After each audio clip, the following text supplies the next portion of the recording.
todos, meu nome é Luciana Reis Carpanês e hoje nós estamos aqui na palestra da ACIPEC, que é a Associação Internacional de Pesquisas da Conscienciologia. Hoje é dia 12 de junho e na apresentação de hoje nós vamos falar sobre medicina integrativa. Então, a primeira coisa que a gente sempre fala, né, sobre, quando a gente está fazendo, né, essas apresentações da ACIPEC, é do princípio da descrença. Então, eu vou dar uma série de conceitos aqui, vou fazer uma apresentação sobre medicina integrativa como um todo, baseado em todos os meus estudos, na minha experiência, mas a gente pede muito que, né, o princípio da descrença seja mantido e muito bem utilizado. Então, por favor, não acreditem em nada, nem mesmo no que a gente está apresentando aqui agora. É muito importante que todos estejamos abertos às novas informações, mas devemos analisá-las, refletir sobre elas e, dentro do possível, que a gente devagarinho vá tendo as nossas próprias experiências e somente depois disso a gente vê se faz sentido. Em suma, como eu já falei, eu vou apresentar a medicina integrativa sobre o meu ponto de vista, né, do meu ponto de vista. Então, eu tenho uma experiência grande, eu sou pediatra, homeopata, intensivista pediátrica, trabalho há muito tempo com administração em saúde, um quarto de século, brinco que muito mais do que eu gostaria, mas muito menos do que eu gostaria também. Então, eu estou trazendo as minhas experiências e todas as minhas conclusões em cima dos meus estudos e das minhas experiências. Muitos de vocês provavelmente não trabalham com medicina integrativa, têm curiosidade, estão querendo entender sobre o tema. Então, escutem o que eu estou falando, mas depois vão a campo e tenham as suas experiências, para só aí em seguida ver se o que eu apresentei faz sentido, e que cada um devagarinho vá tecendo as suas análises as suas análises e as suas conclusões, ok? Dito isso, a gente vai fazer uma breve contextualização para entender em que mundo nós estamos em relação à assistência à saúde de um modo geral.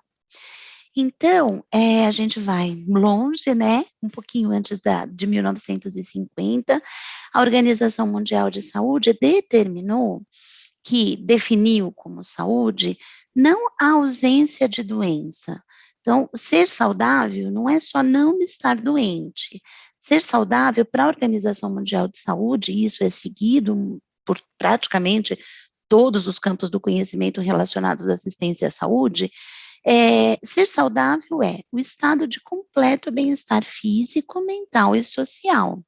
Eu brinco que, né, muito difícil todo mundo ser saudável, ou muita gente ser saudável, porque a gente não está, na maior parte dos dias, no nosso potencial máximo, né? A gente não vai estar no estado de completo bem-estar físico, mental e social.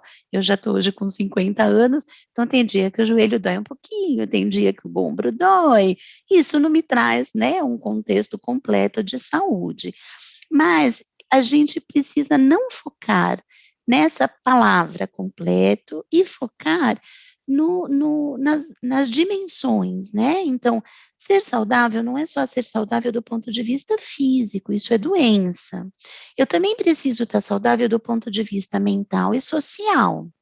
Então, a Organização Mundial de Saúde traz a saúde, nessa definição, como um contexto muito mais amplo, que envolve várias categorias, várias variáveis para o mesmo indivíduo, não só a variável física, a dimensão física. Quando a gente olha, então, pelo que a Organização Mundial de Saúde trouxe, o indivíduo, ele não tem só uma dimensão de análise física, né? Ele não é um coração, um ajuntamento de coração, pulmão, fígado, rim, pâncreas, baço, não. O indivíduo, uma consciência, né? Na conscienciologia, a gente trabalha muito como o indivíduo, como uma única consciência nesse universo. Essa consciência, ela pode estar dessomada, quer dizer, ela pode ter já falecido, e ela está numa outra dimensão, ou ela pode estar ressomada, ou seja, ela está viva hoje, né? Ela renasceu em determinado corpo, e ela está nessa dimensão. Mas essa consciência, de novo, não é só esse corpo físico, porque se ele for só esse corpo físico, presume-se que quando a gente morre, a gente deixa de existir. E para as mais variadas correntes religiosas, filosóficas, a gente não deixa de existir, né? Se a gente for pensar, por exemplo, no conceito do catolicismo, o corpo morreu, mas você vai lá para a morada do Pai, para a vida eterna, tudo que, né, que o catolicismo fala. Para os espíritas, a gente dessoma e ressoma para os antigos já, né, os pitagóricos, os discípulos de Pitágoras já falavam que a gente tem ciclos de renascimento. O conhecimento da Índia, né, o conhecimento ayurvédico, ele também fala em ciclos de renascimento. Então, cada filosofia tem a sua concepção, cada religião tem a sua concepção, mas todas são unânimes em dizer que nós temos um corpo físico, mas a gente também tem um corpo emocional, psíquico, a gente tem uma dimensão social, eu não sou sozinha nesse mundo, eu sou as pessoas, além de ser eu, muito de quem eu sou, tem a ver também com as pessoas com quem eu convivo, né? E muito mais. A gente tem dimensões financeiras, dimensões de produtividade, dimensões espirituais e várias outras. Fazendo uma pausa, quando a gente olha para a saúde coletiva e para muitas publicações de avaliação de qualidade em saúde, a gente vê que o modelo assistencial, nesse momento, né, o que a gente tem hoje, é um jeito de cuidar dos outros, né, um sistema formado completamente médico-cêntrico e hospitalocêntrico. O que, que a gente quer dizer com isso? Ele está muito focado no hospital e focado no médico, né? A gente não fica indo no hospital o tempo todo, a não ser que, no geral, a gente tenha alguma doença um pouco mais importante, mas a gente sempre vai num consultório médico. E os outros profissionais, e os outros saberes? Fonoaudiólogas sabem da ciência da deglutição, da ciência da coordenação, respiração, deglutição, da ciência da fala, às vezes muito mais do que médicos.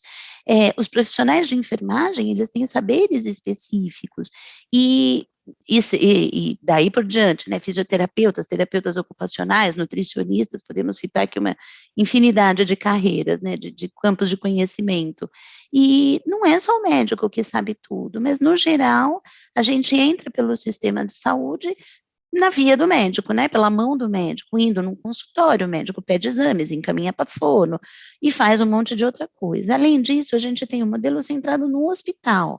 A grande figura do sistema de saúde é o hospital. Por mais que eu vá num consultório, no geral, quando eu preciso de exames mais elaborados, é lá no hospital que me oferecem. Quando eu preciso de um tratamento mais intenso, intensivo, um cirúrgico, por exemplo, é lá no hospital que eu vou. E ele atende um paradigma muito cartesiano, né, vindo lá da época do iluminismo, de Descartes, e completamente materialista, né? A gente não fica muito olhando o indivíduo como um todo, em toda a sua complexidade.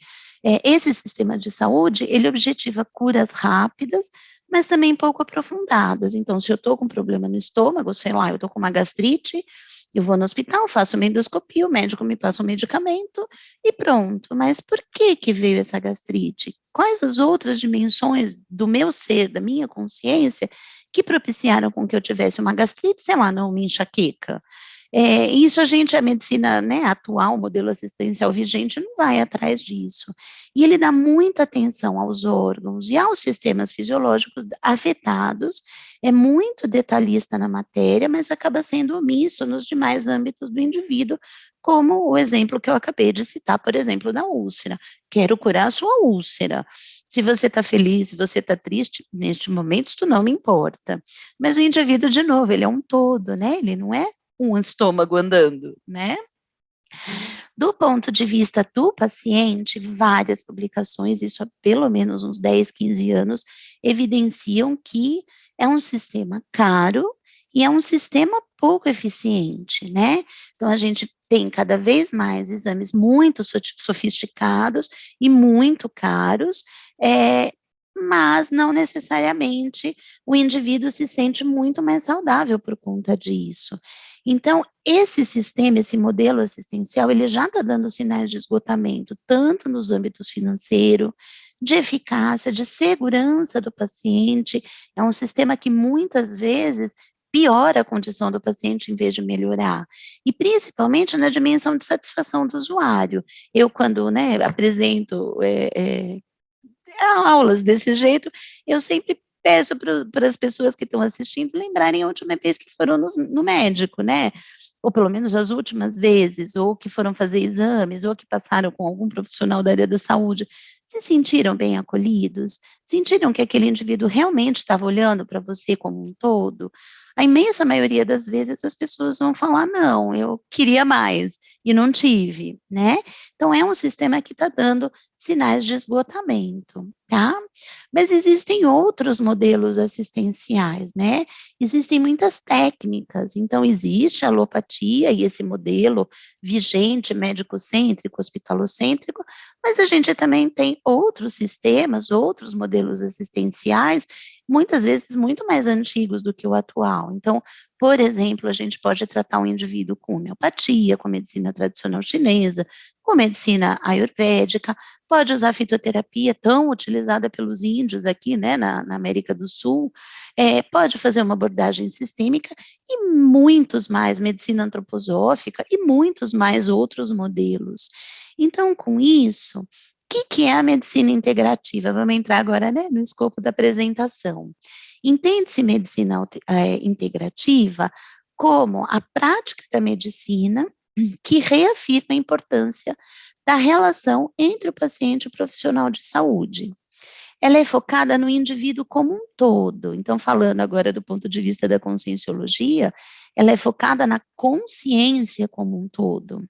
E ela é informada por evidências. Então, eu costumo fazer um parênteses aqui, que eu brinco que não é que, nossa, a gente vai fazer, sei lá, bater tambor para a lua. Não, a gente vai usar práticas que mostram, que têm evidências científicas, e a gente faz uso de todas as abordagens terapêuticas adequadas, com profissionais de saúde e com disciplinas as mais variadas, para obter o melhor da saúde e da cura para aquele indivíduo.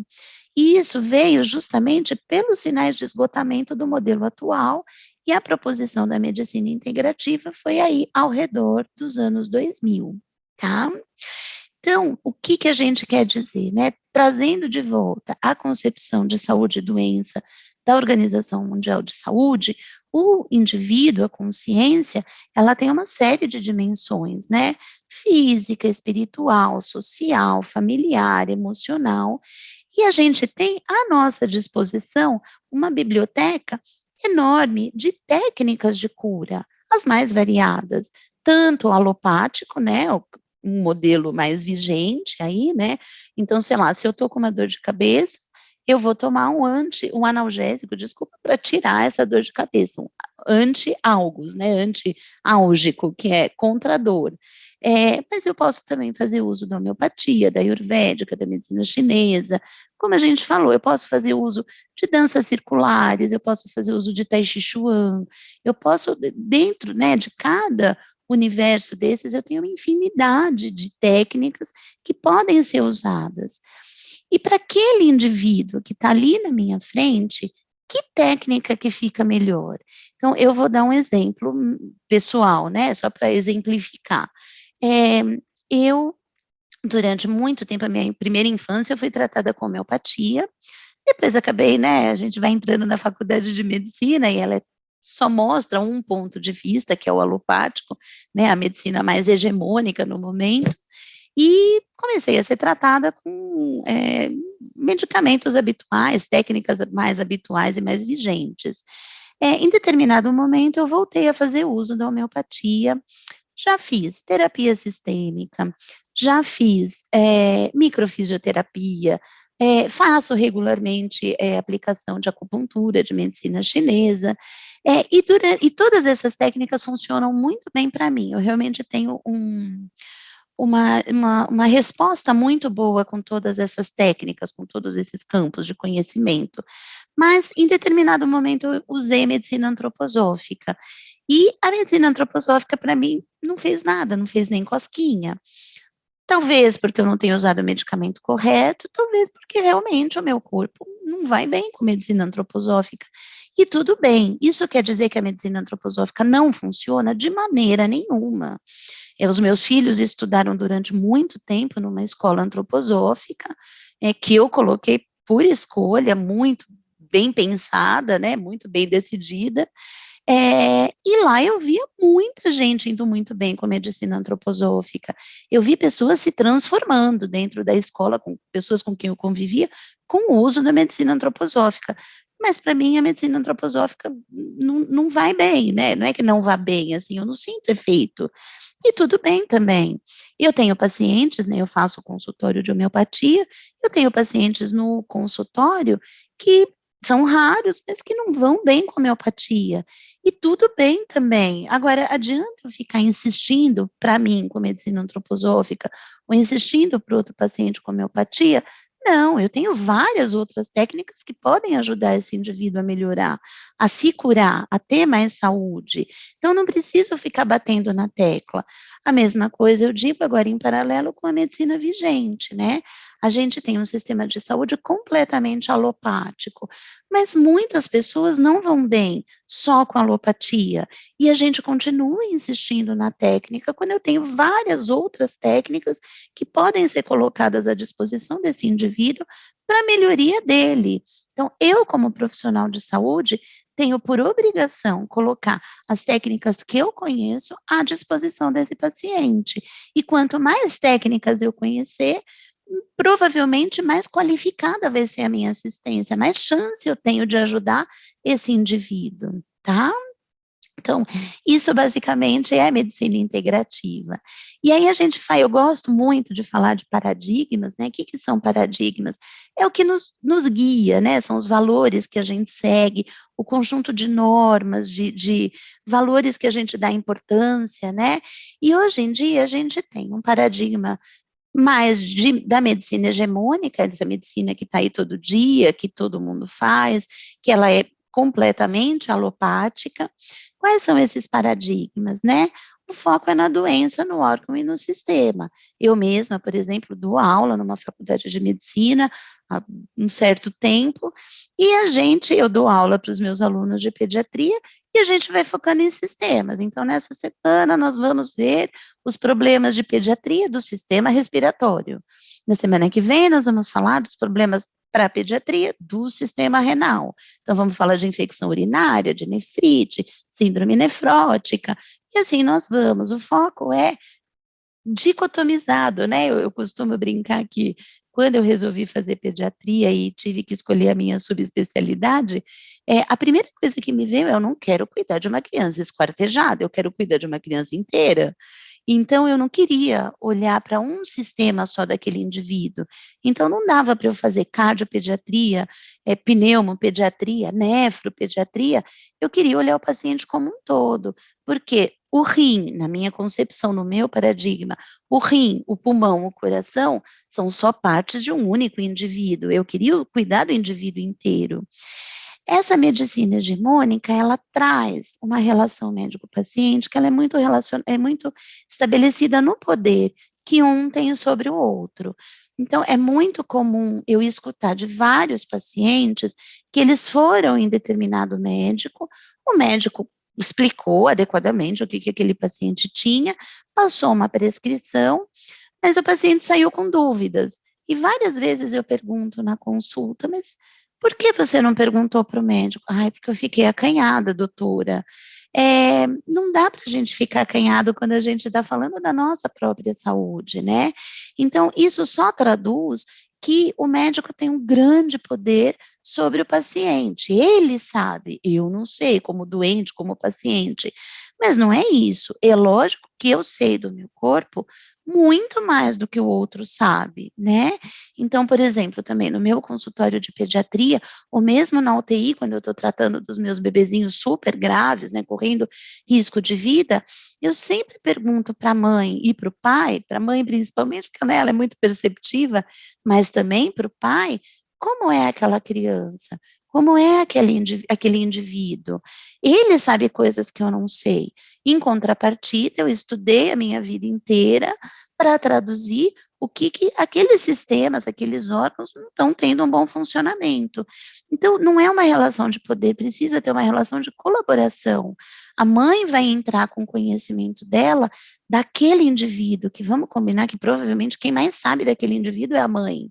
E eu vou entrar com o meu conhecimento de como os órgãos e os sistemas devem funcionar adequadamente e o que acontece quando eles não estão funcionando. Então, a gente junta os nossos conhecimentos e os nossos saberes em prol daquele indivíduo que está doente, né? Então, essa medicina, né, hegemônica, ela é muito, né, dicotomizada. Eu estudo um órgão para tentar curar a pessoa daquele órgão, né, de algum problema naquele órgão. As medicinas, por outro lado, ditas como vitalistas, o que são medicinas vitalistas? São medicinas que entendem que nós temos uma energia vital que faz com que o nosso corpo viva. E que em determinado momento, quando essa energia vital acabar a se extinguir, o nosso corpo começa a morrer, né? E vai se decompor como cadáver, como, né, um corpo em decomposição, depois que eu morrer, que eu dessomar, né, nas palavras da conscienciologia. Então, para a conscienciologia, o neologismo de morte, de falecimento é dessoma, né? Eu perco o meu soma. O que é o soma? A gente já vai falar daqui a pouquinho, é o meu corpo físico, né? Eu mantenho outros corpos, mas o meu corpo físico vai começar a se decompor, ele já não faz parte de mim. Então, para essas medicinas que acreditam, né, que creem, que tem o paradigma vitalista, o que faz com que o meu coração não se decomponha daqui para daqui 2 dias, ele continua batendo, ele continua funcionando, é a minha energia vital. Para essas medicinas, a gente tem muito mais um foco no indivíduo, que é o único no mundo. De todos vocês que estão assistindo essa apresentação, não tem ninguém igual a ninguém. Eu tenho, né, agora falando bem no linguajar materno, a gente tem 2, 3, 4, 5 filhos, nenhum é igual ao outro. Todo mundo foi criado do mesmo jeito, né? E não tem, cada indivíduo é único nesse mundo. E é nele que a gente tem que focar e não só nos órgãos dele. Sim, a gente tem que olhar os órgãos dele porque são parte desse todo. E às vezes a doença não entra, ela se apresenta primeiro por um órgão específico. Mas a gente tem que olhar esse indivíduo inteiro, né? E nesse caso, a gente acaba tendo uma relação médico-paciente muito mais de colaboração. Então, é exatamente o exemplo que eu dei, né? Uma mãe sabe do seu bebê muito mais do que eu, que estou olhando aquele bebê em 1 hora de consulta ou em 12 horas de plantão numa terapia intensiva. Essa mãe sabe muito mais dessa criança. Então, é óbvio que eu tenho que ouvir, como profissional de saúde, tudo que essa mãe tem para me contar desse indivíduo. Esse indivíduo é friorento, é calorento, esse indivíduo é mais medroso, ele é muito destemido, ele é mais corajoso, esse indivíduo se acanha e fica com muito medo quando ele vê embates, quando ele vê brigas, ou esse indivíduo puxa a briga, ele é que começa a briga. Isso faz toda a diferença na vida de uma pessoa. É assim que ela se mostra, é assim que ela se coloca no mundo. Esse é o pensene dela, nós vamos chegar daqui a pouquinho nisso, que é o pensamento, sentimento e energia. Essa é a energia que circula dela e caracteriza ela. E daí a gente tira tudo na nossa vida. Então, se, por exemplo, eu sou uma pessoa muito medrosa, tenho medo que qualquer infortúnio possa acontecer para mim, e aí eu começo devagarinho como eu não quero que nada de mal aconteça, nenhum infortúnio, eu começo a me precaver. Então, eu começo a ter a minha despensa sempre mais cheia, eu vou guardando dinheiro no banco, vai que acontece alguma vez de eu ficar sem dinheiro, de eu ficar sem trabalho, não, eu consigo pagar as minhas contas durante alguns meses, porque eu tenho dinheiro guardado. Então, sem querer, esse indivíduo começa a acumular muitas coisas, comida, dinheiro, energia, ele vai ficando devagarinho mais gordinho, mais forte, porque vai que um dia falta comida e eu vou emagrecer. Isso molda toda a existência dele. Vamos combinar que provavelmente esse indivíduo não vai entrar num relacionamento que não seja muito seguro para ele. Então, sei lá, se for um homem, quando ele escolher alguém para casar, né? Ele não vai escolher uma mulher que seja, provavelmente, né? Em medicina, em saúde, nunca existe nunca, nem sempre. Mas a chance dele escolher uma mulher muito destemida, que pula de bungee jump, que vai levar ele para pular de bungee jump, é muito pequena. Isso a chance é pequena. Ele quer alguém que provavelmente seja caseiro, que vai juntar dinheiro junto com ele, que tem a vida organizada. Esse indivíduo, por exemplo, quando chega de manhã lá para pegar o carro, se o carro está com o pneu furado, isso acaba com a vida desse indivíduo. Ele não aguenta surpresas, ele não aguenta nada saído da rotina. Então, isso guia a gente. E eu, como profissional de saúde, quando estou cuidando do indivíduo desses, eu tenho que respeitar essa pessoa que ele é, essas lentes, né, os óculos que ele coloca para enxergar o mundo, que são só dele e de mais ninguém, e preciso tratar dele pensando nisso, né? Então, a relação precisa ser colaborativa. As pessoas que conhecem mais aquele indivíduo vão me auxiliar a cuidar melhor daquele indivíduo. E, de outro lado, eu, como profissional de saúde, vou ajudar as pessoas que convivem mais com esse indivíduo e o próprio indivíduo a ficar melhor do ponto de vista de saúde, tá? Então, no geral, isso traz muito mais satisfação para o indivíduo. Na medicina hegemônica, o indivíduo claramente, isso são várias, não estou falando eu como, nossa, é o que eu acho. Tem inúmeras publicações, principalmente na área de qualidade em saúde, de avaliação de qualidade em saúde e de administração em saúde, de saúde pública, tem várias publicações que mostram que na medicina hegemônica, o indivíduo habitualmente não se sente visto. Ele se sente cuidado naquela parte, mas ele não se sente visto e acolhido. E para as medicinas vitalistas, isso é o contrário. O paciente olha e fala: não, eu realmente fui ouvido, eu realmente olharam para mim, entenderam o que eu estava dizendo e viram quem eu sou, e me respeitaram no modo que eu sou, né? E eu trago, né, isso é só um exemplo, né, que eu estou colocando aqui de cuidados paliativos, mas no geral a medicina hegemônica é isso, ela busca uma cura um pouco mais rápida, e ela é muito, como é que eu vou explicar? Calcada, né, baseada no corpo físico. Quando a gente vai para já tem, ainda dentro da medicina hegemônica, mas para alguns campos da medicina, um pouquinho mais novos, e eu gosto muito de citar o exemplo dos cuidados paliativos, a gente já muda um pouquinho o foco do que a gente quer melhorar, de como a gente quer ajudar esse indivíduo. Então, nos cuidados paliativos, a gente vai olhar para uma pessoa que está num processo de fim de vida. Ela tem o diagnóstico de uma doença incurável e que, em algum tempo, que a gente não sabe quanto vai tirar a vida dela, né? Vai fazer com que ela dessome. Então, muda completamente. Eu não quero mais curar nada. O coração está batendo mal, eu não quero fazer com que ele bata bem. Não tem como esse coração mais bater bem com o que eu tenho de conhecimento vigente nesse momento. Então, o que eu vou fazer? Sabendo que o coração bate mal, eu vou cuidar desse indivíduo como for possível cuidar. Então, a gente tem uma visão muito mais ampliada desse indivíduo como um ser biopsicossocial. Ele tem relações, ele tem um grupo que o segue, que no geral é familiar ou às vezes amigos muito íntimos, e a gente vai cuidar de todo mundo. Esse indivíduo, ele tem uma dimensão espiritual que precisa ser contemplada, ele tem quereres, ele tem vontade. Que vontade você tem?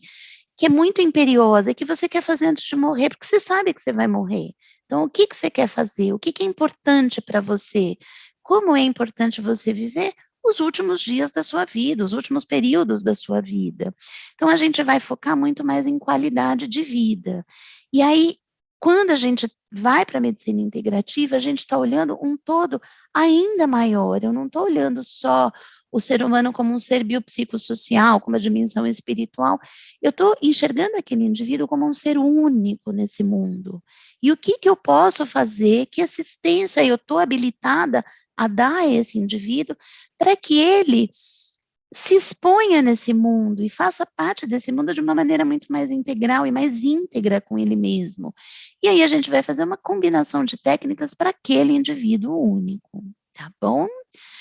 Então, para a medicina integrativa, não é o melhor dos mundos. O paciente, ele é o ator principal do seu processo. Ele vai me guiar, ele vai dizer, está indo ou não está indo, estou gostando ou não estou gostando, prefiro assim ou prefiro assado. A medicina integrativa é completamente baseada na multiprofissionalidade e na interdisciplinariedade. O que isso quer dizer? Não existe um profissional maior do que o outro, mais alto na escala hierárquica do que o outro. Pelo contrário, nem tem escala hierárquica, a gente nem pensa nisso, né? Não existe esse paradigma. A gente está aqui, todo mundo, todos os profissionais, para dar as mãos uns aos outros e cada um cuidar daquele indivíduo da melhor maneira possível, do jeito que sabe melhor. Aí eu junto o meu conhecimento médico com o conhecimento do nutrólogo ou da nutricionista, com o conhecimento de um fisioterapeuta, com o conhecimento de um fonoaudiólogo, de um enfermeiro e de um terapeuta ocupacional, de um psicomotricista, todo mundo dá as mãos e traz o que sabe em prol daquele indivíduo. A gente vai usar técnicas múltiplas, mas sempre baseadas em evidências científicas e segurança e eficácia, tá? Então, a homeopatia já tem, por exemplo, várias publicações que mostram o quanto ela é eficaz, outros tipos de medicina, principalmente medicina chinesa, então tem mais publicação ainda, nós vamos utilizar. Quer dizer que a gente sempre tem que usar o que tem evidência científica? Não, não necessariamente. Se ainda não tem nenhuma produção científica sobre, sei lá, dança circular, que faz parte do rol de procedimentos do SUS, do Sistema Único de Saúde, ainda tem muito pouca comprovação de que dança circular faz bem. Então, o que vai me guiar? Segurança e eficácia. Dança circular faz mal? Não, não tem nenhum efeito contrário para o paciente, não vai internar, ele não vai passar mal, ele não vai quebrar a perna, nada disso. E é eficaz? Para aquele paciente, sim. Quando ele começou a participar dos grupos de dança circular, ele começou a se sentir melhor. Então, está indicada a dança circular. Então, a gente baseia também em segurança e eficácia. É eficaz? O indivíduo se sente melhor? Sim. É seguro? É. Então, nós vamos usar. Pode ser eficaz, mas isso trouxe um grande problema para esse paciente. Então, a gente vai deixar de usar, tá bom? E eu sempre trago para mim isso foi muito importante, né? Eu primeiro me formei como pediatra e depois fui intensivista, né? Me formei como terapia intensiva, como intensivista pediátrico. Então, eu passei os meus primeiros 15 anos de formada, 16, 17 anos de formada, trabalhando só numa UTI.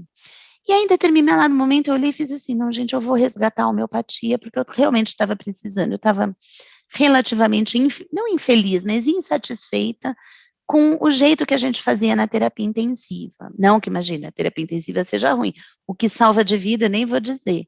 Mas eu queria um pouquinho a mais, eu queria um algo a mais. Então, eu fui fazer homeopatia. E durante muito tempo, eu atuei neste paradigma. Eu achava que eu tinha que usar ou um ou outro. Então, isso dava um nó na minha cabeça, depois que eu terminei a formação em homeopatia, eu falava, tá bom, mas lá na UTI eu entro com adrenalina, eu ponho antibiótico super forte no paciente, porque é isso, ele vai morrer. E no consultório, eu estou aqui prescrevendo calcária carbônica, nux vomica, um monte de medicamento homeopático.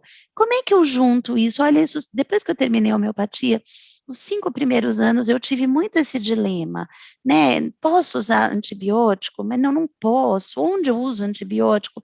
Até o momento que eu vi que isso era uma bobagem. A gente não tem que usar o conector ou. Então, não é alopatia ou homeopatia, por exemplo, aqui é só um exemplo, eu podia estar falando de medicina chinesa, de antroposófica, podia estar falando de tudo, mas não é um ou outro. Pelo contrário, eu vou unir os dois. É um conector muito mais inclusivo, né? Muito mais, que atende muito mais gente, muito mais amplo.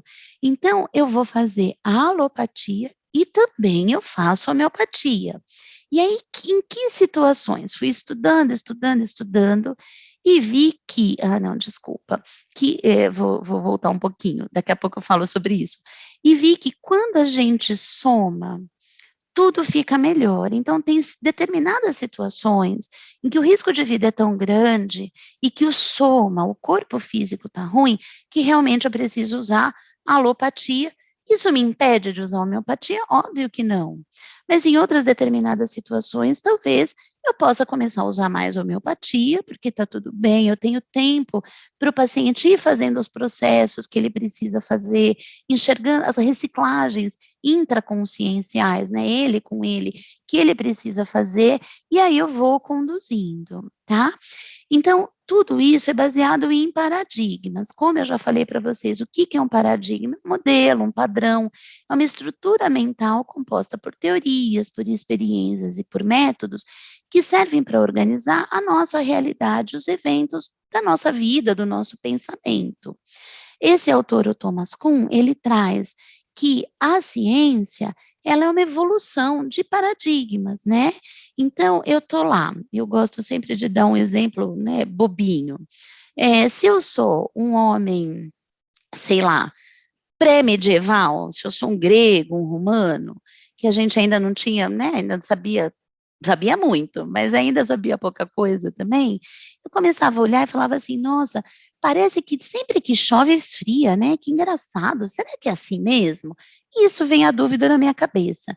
E aí eu começo a olhar, coletar dados, cada estrelinha aqui é um dado que eu coletei, hoje, 12 de junho, choveu e esfriou, estrelinha.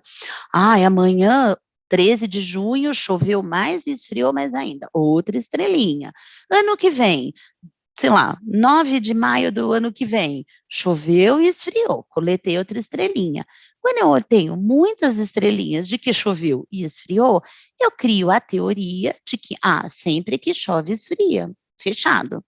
E isso vai virando um mantra, né? Um dogma para o meu grupo. Né? Nossa, como a Luciana é sábia, ela percebeu que sempre que chove esfria. O meu grupo fala isso. Mas aí tem um dia que chove e não esfria. Aí alguém do meu grupo olha e fala, vixe, nossa, sempre que chovia esfriava, mas parece que estranho, o que aconteceu hoje que não choveu e não esfriou? Aí dali a pouco chove e não esfria. Outra pessoa do grupo falou, ixi, choveu e não esfriou. E aí, devagarinho, a gente vai vendo que na maior parte dos dias, quando chove, esfria. Mas tem dias que chove e não esfria. Isso abre uma crise no paradigma. Então, ali no meu grupinho, na minha tribo, sei lá, as pessoas vão olhar e falar, vixe, a gente achou que a Luciana era sábia, mas ela não era muito, não. Tem coisa que ela falou que está errado. E tudo bem, realmente é assim que a gente caminha. Aí a tribo se une e fala, Luciana, alguma coisa você tem razão. Na maior parte das vezes choveu e esfriou, mas tem dia que não. Então, vamos repensar esse paradigma, vamos repensar esse dogma. Esse é o momento em que tem uma queda, uma ruptura do paradigma. E aí a gente caminha para um novo paradigma. Então, peraí, vamos voltar para coletar dado e entender como é que é a relação entre temperatura ambiente e chuva? E aí é assim que a ciência caminha. Então, a gente tem um paradigma, começa a ver que esse paradigma não explica tudo o que a gente está tendo, o que a gente está vendo, e a gente busca, por meio da ciência, estabelecer um novo paradigma. Por que eu estou dizendo isso? Porque a gente vinha num paradigma muito materialista e muito insatisfeito para os pacientes, né? Muito pouco. Os pacientes não se sentem satisfeitos nesse paradigma, não olha para eles como um todo.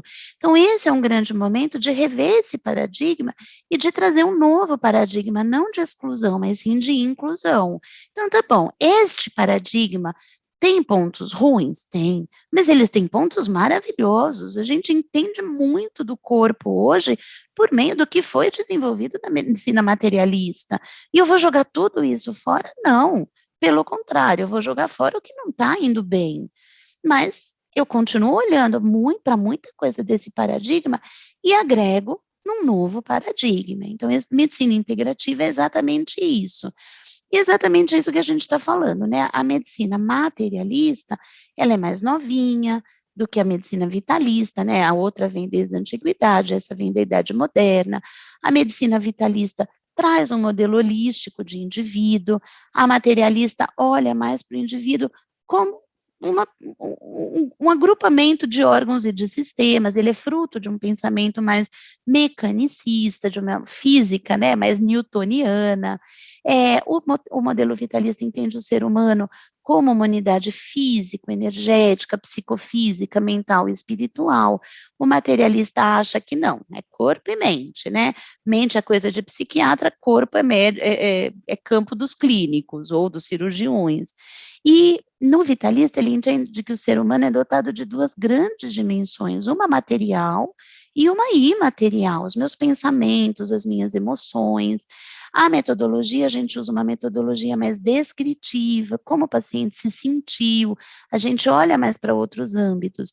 Na metodologia de pesquisa, que dado, dado, dado, qual que é a frequência cardíaca, qual que é a saturação de oxigênio, e assim vai. Então, uma está um pouco mais dissoante com a outra, mas, de novo, a materialista é ruim? Não, ela precisa se adequar, mas a vitalista também tem coisas que podem ajudar, então vamos somar todo mundo? E lembrando que nós somos seres eletromagnéticos e que a própria medicina hegemônica já fala isso. Como é que a gente é ser eletromagnético? Os nossos neurônios, toda a nossa condução nervosa, toda a nossa produção de conhecimento, de pensamentos, ela é baseada em condução nervosa de neurônio a neurônio.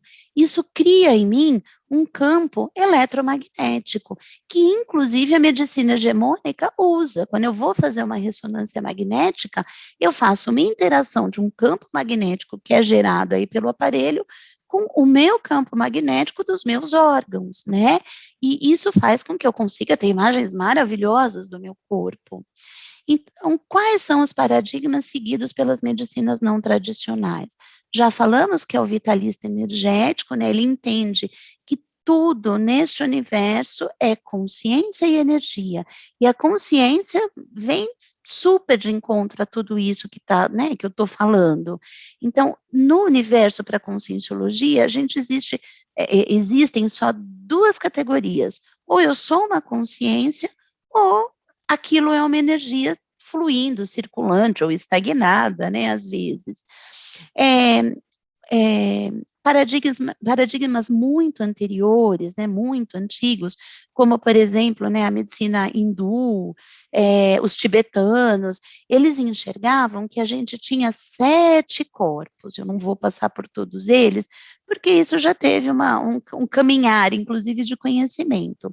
Os espíritas dividem em 4 a 5, depende um pouco da corrente, 4 a 5 grandes corpos, que é o corpo físico, o duplo etérico, perispírito, espírito e, às vezes, um corpo mental. Nós vamos traduzir isso de uma maneira mais simplificada e muito mais intuitiva e que não deixa de explicar nada, né? Então, para a conscienciologia, nós temos 4 corpos. Nós temos um corpo físico, que é o soma.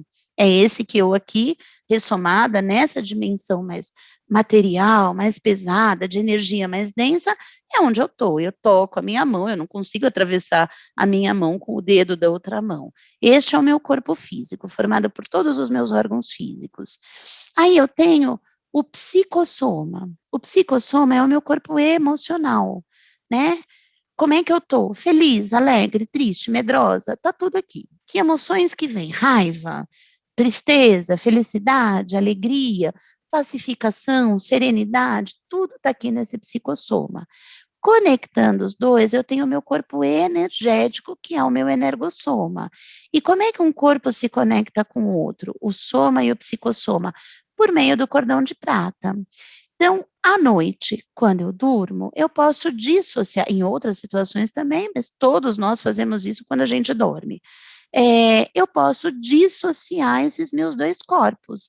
Eu deixo o meu corpo físico, o soma, lá na cama, dormindo, descansando, refazendo todos os processos bioquímicos, hormonais, imunológicos que eu preciso refazer, e aí ele fica lá descansando, e eu vou passear de psicossoma, né? Eu vou para outra dimensão, ter algumas experiências positivas, negativas, posso aprender, posso ajudar, posso fazer bastante, posso não fazer nada, posso fazer bastante coisa naquela outra dimensão, exatamente como eu faço nessa vida. Tem gente que aproveita essa vida para estudar e melhorar muito a assistência aos outros, e tem gente que aproveita essa vida ficando no TikTok, por exemplo, o dia inteiro, né? Sei lá, fazendo nada. Cada um faz o que quer, tá?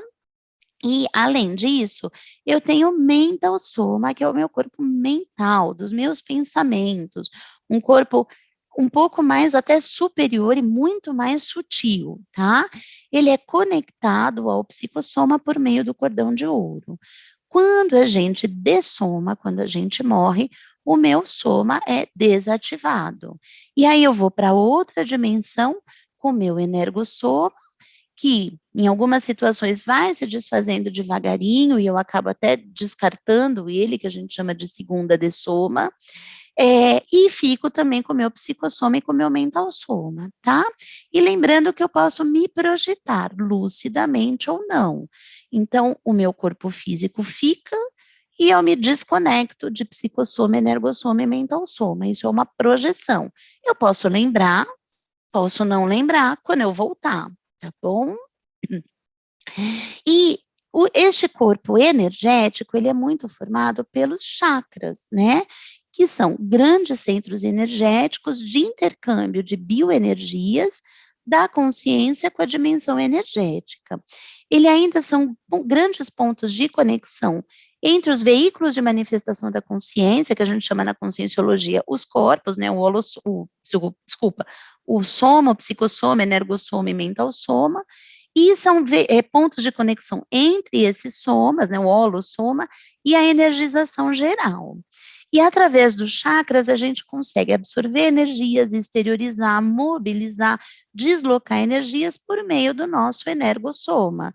Então, é por meio principalmente do energossoma que eu percebo muita coisa inconsciente que eu nem me dou conta que percebo, mas que é muito real, né? É muito comum, não muito comum, mas tem algumas consciências que elas chegam falando uma coisa, mas a energia delas me diz outra.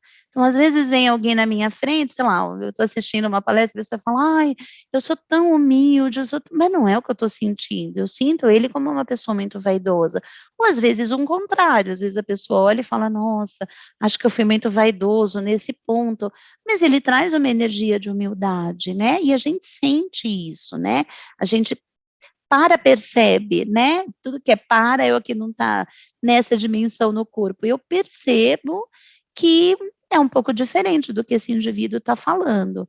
É por meio dos chakras, principalmente da absorção dessas energias, da percepção dessas energias, que eu entro no ambiente e falo, nossa, quero ficar aqui o resto da vida. Que delícia de lugar, que lugar gostoso, que lugar acolhedor. Nossa, né, a energia é muito boa aqui. Às vezes eu entro em outros lugares e falo, tá dando para ficar aqui não. Isso é muito comum, por exemplo, eu morei um tempo na Itália, a maioria das pessoas, quando vão visitar o Coliseu, elas falam isso, é bastante comum. Nossa, no começo foi muito legal, mas eu não sei, de repente começou a me dar uma dor de cabeça, de repente eu comecei a ficar meio taquicárdica, eu passei mal.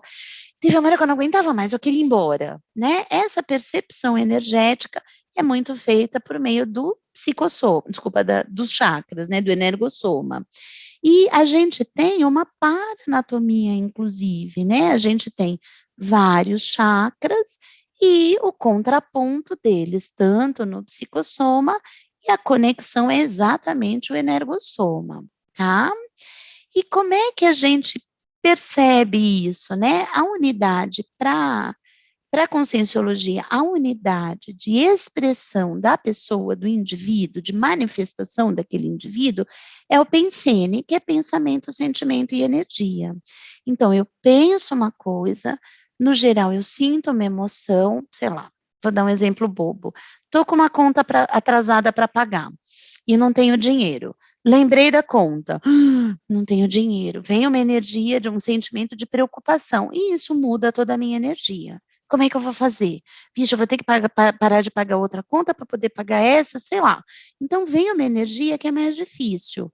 Aí, se, por exemplo, uma mãe, quando tem um bebezinho, né, de recém-nascido, às vezes não está na hora de amamentar, mas ela começou a sentir o peito cheio, o bebê está fazendo o exame, ela está sozinha no quarto lá na maternidade, e aí ela sentiu uma fisgadinha no seio, aí ela lembra do bebê, e aí vem uma inundação de hormônio, né, de ocitocina nela, e ela sente todo aquele amor, ai, meu bebê, ai, como ai, como ele é lindo, que gostoso, ai, não vejo a hora dele voltar para eu pegar no colo, para eu dar de mamar. Então, quando vem um pensamento, a gente se inunda de sentimento e vem energias juntas, positivas ou negativas, né, melhores ou piores, né, não vamos entrar muito em validação nisso, mas é muito importante eu saber quem eu sou.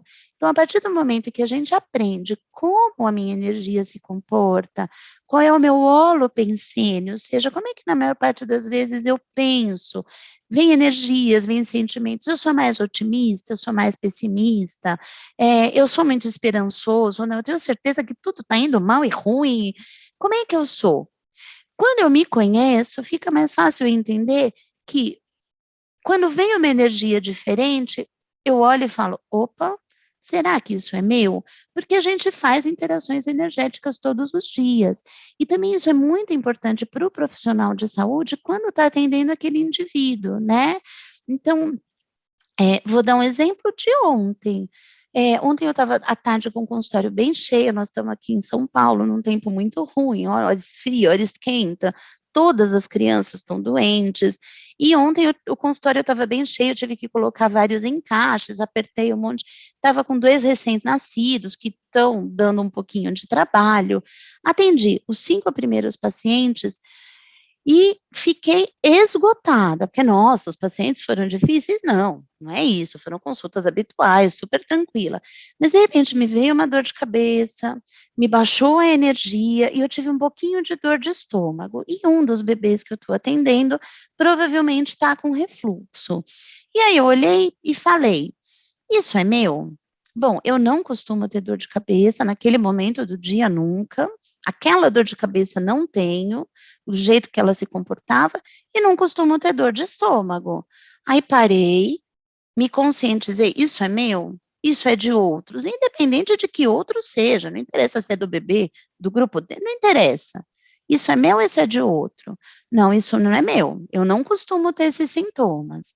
Aí, quando saiu, né, o quinto paciente, eu fechei pedi desculpa para o próximo paciente, fechei um pouquinho a porta e falei: "Olha, espera só um pouquinho, eu vou responder uma ligação", não tinha ligação para responder, eu fui no banheiro, eu lavei o meu rosto, eu trabalhei um pouquinho as minhas energias, eu molhei muito as mãos, porque eu respondo, eu me autoconheço, eu respondo muito bem com água, fiquei lá uns 2 minutinhos com a água correndo nos meus pulsos, lavei bem o rosto, fiz um xixi, tomei um copão de água, tudo passou, exteriorizei energias boas para quem quer que seja, as coisas foram melhorando e consegui atender os pacientes seguintes.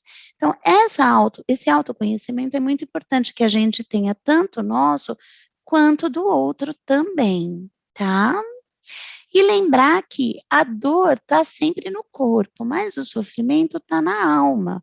Muitas vezes os nossos pacientes não chegam com dor, eles chegam com sofrimento, né? E o que eu vou curar? Eu não consigo dar Novalgina para sofrimento. Sofrimento não cura com Tilenol. Então, o que eu estou tratando, né? Muitas vezes o paciente vem com dor porque ele está sofrendo. Então, se eu der uma Novalgina, um Tilenol, eu vou melhorar isso daqui, mas e o resto? Não dá para não tocar no resto, porque daqui a pouco vai vir outra dor, o corpo fala, né? E aí, juntando então, para a gente fechar, né? Juntando a medicina integrativa com conscienciologia, dado que a gente tem vários corpos, eu tenho patologias de todos esses corpos. Eu tenho patologia do psicossoma, patologia do energossoma e patologia do soma. O que faz a medicina alopática, a medicina mais hegemônica, né, habitual atualmente? Ela vem do soma e não se preocupa tanto com a causa. O soma, ele é uma mera extensão, né? Ela é a apresentação final dessa patologia inicial. Então, eu tenho emoções, diferentes, eu enxergo o mundo fora da realidade, com as minhas lentes, né, com os meus óculos, isso vai levar uma patologia do meu energossoma e lá para frente vai levar uma patologia do meu soma, porque este soma é só uma representação dos 3 outros corpos. A alopatia, ela vem do soma, sem se preocupar muito com o psicossoma, mas algumas vezes sim, ela melhora o psicossoma também. A gente não pode, de novo, jogar a alopatia no lixo. Ela tem a sua validade, ela pode melhorar muito, assim como qualquer outra medicina, né? Homeopatia, antroposófica, tudo. Mas ela tem a sua validade, todas têm. Agora, as medicinas mais vitalistas, que eu gosto de chamar mais de medicinas energéticas, eles vão ao contrário, da causa para a consciência. Então, na homeopatia, por exemplo, se eu tenho uma dor de cabeça, que é frontal, pulsátil, impressão, eu vou tomar um determinado medicamento. Agora, se o outro tem uma outra dor de cabeça, que é mais na cabeça toda, parece que a cabeça está abrindo, parece que estão enfiando um monte de preguinho na cabeça, é outro medicamento. Então, isso é só uma representação desse indivíduo, do pensene desse indivíduo, tá? E eu sempre trago a analogia que, quando a gente está doente, o nosso corpo só está mostrando que a gente está doente é nos outros corpos, né? E aí, o que que faz a medicina hegemônica? Eu faço analogia com a luz do óleo do carro. Então, quando o meu carro acende a luz do óleo ali no painel, o que que faz as medicinas energéticas? Elas vão lá no motor olhar, opa, o óleo pode estar baixo, o óleo pode estar velho, o óleo pode estar vazando, deixa eu ir lá ver o que que faz. Aí, melhora o motor, acerta o óleo, consequentemente, a luz para de piscar. Na alopatia, o que que a gente faz? A luz do óleo começou a piscar, eu vou lá e apago a luz do óleo, pronto. Mas o problema no motor continuou. Daqui a pouco vai vir uma coisa até pior. Daqui a pouco pode ser que funda o motor, que sei lá, eu não entendo nada de carro. Sei lá, o carro para de andar. Vai ser muito pior. Eu devia ter escutado, devia ter olhado e dado atenção para a luzinha do óleo do motor. Então, a gente não pode tratar só as luzes dos painéis, né? A gente tem que tratar o motor, o indivíduo como um todo, o cerne dessa consciência, aquele pensene daquele indivíduo específico, tá bom? Então é isso, assim, a nossa história biopsicopatográfica, que emoções eu sempre tive, quem eu sou, que doenças eu tive, elas determinam as condições de saúde do indivíduo do doente. Trabalhando, falando um pouco mais com cienciologias, né? O meu holopensene determina o meu corpo, não tem jeito. A vida inteira, né, na história da humanidade, a gente jogou a culpa disso para os deuses. Ah, eu não fiz aquela oferenda que eu devia ter feito, pronto. O Zeus ficou bravo comigo e me mandou essa doença. Hoje a gente culpa as bactérias, a gente culpa os vírus, mas não, o foco sou eu e meu holopensene. Eu trago muito, né, um exemplo muito real e atual hoje em dia.